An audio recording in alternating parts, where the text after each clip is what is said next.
I mean, that, when the police, I believe when the police went out, and I know we sent our own crews out that same day, which was a week ago, I guess it was last Friday, no, a week ago Friday. Yeah, it was.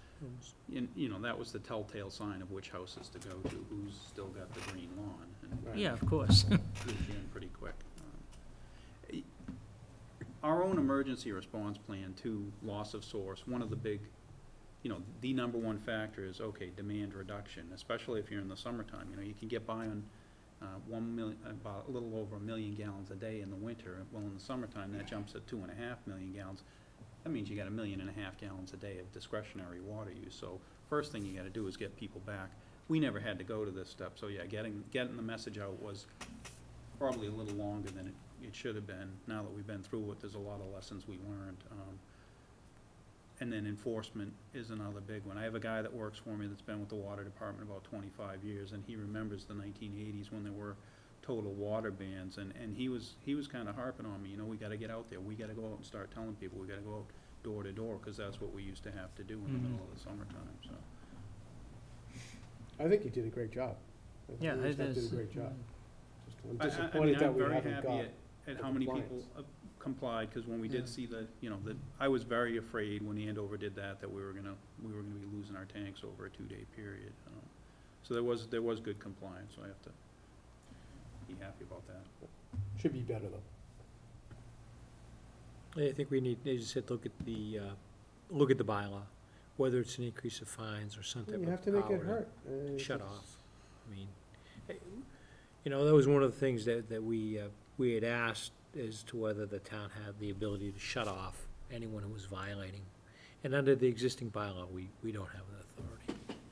So although we stated it in our notice that we may, in reality, legally, the town did not have that power. And it was interesting, we did speak with council on that Friday, a week ago Friday. And council went back and looked at the DEP, Department of Environmental Protection Regulations, and it was his judgment that DEP had the right to order that, or the DEP conceivably had the right to order Andover to restore the connection. And when we ended up contacting DEP to apprise them of that, they had no knowledge of those provisions whatsoever. So it's pretty interesting that council had information that those that work and make a living in the water supply division had no knowledge of.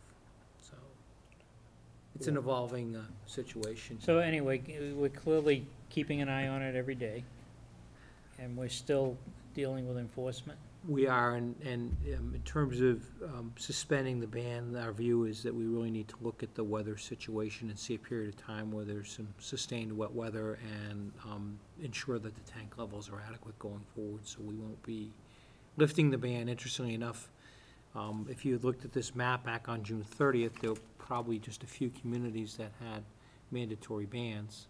I arrived in my hometown over the weekend to see the big orange signs in the center of town flashing water emergency, water ban. So it is pretty common now. And if you look at the map, it's interesting because you see the north and the south branches, and you've got the Ipswich River to the north, that river basin.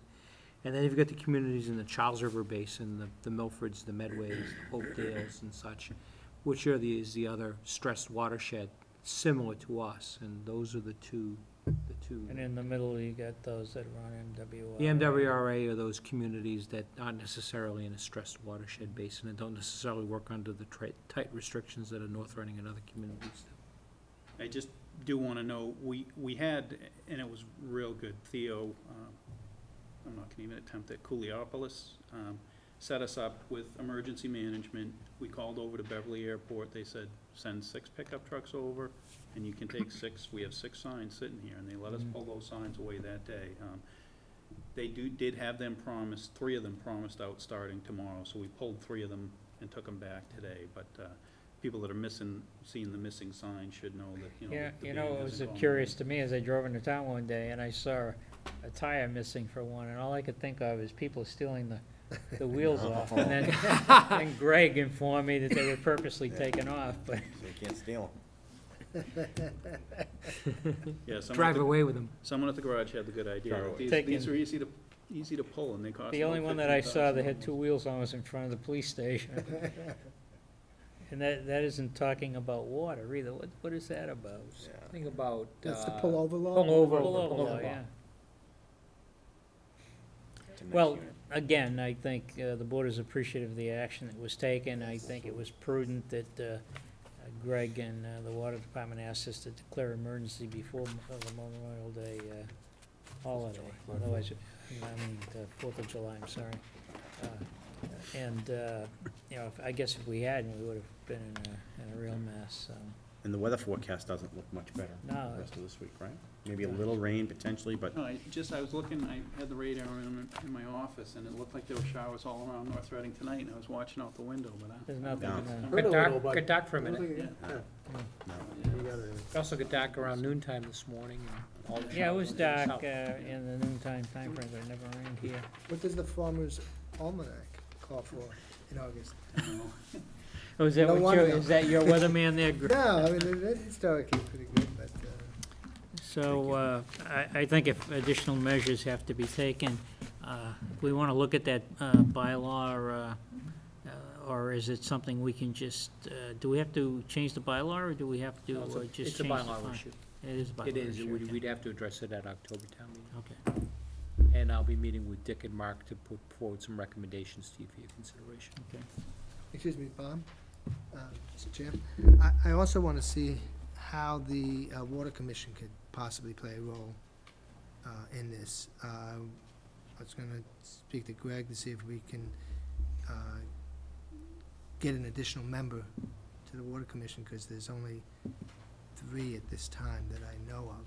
I can't tell by looking at the website because everybody's term seems to have expired, but I think, I believe you're right, there are currently 3, and I know you must have talked to Steve Kazaza, and yes. he was mentioning having a meeting early in August to discuss water conservation. Are you measures. requesting that we post an ad? Yes, and I think we did that as well not too long ago, a few months ago, but I don't think you got a reply on that. But I think doing that again would be good. The other question I had, in some cases, the selectmen have voting privileges. It might be a good idea in this case, because we're always short on that committee, to give the selectmen a voting privilege for that committee. Why don't we wait and see if we can attract somebody? Yes, no, I understand that, but otherwise. And we might have some people interested now that this Think has so? come Yeah. up, so, Yeah, okay. Thank Thank you you, very Mark. thank you, Mark. Thanks, Mark. Good job. Town Administrator's report. Good evening. Just to refer. Welcome to- back, by the way. It's nice to be back. If you could just please refer to number 9 in your packet, which is my report. We received some good news concerning a lawsuit that had been filed against the town on the Eisenhower Park eminent domain taking. You'll recall that there were a number of settlements.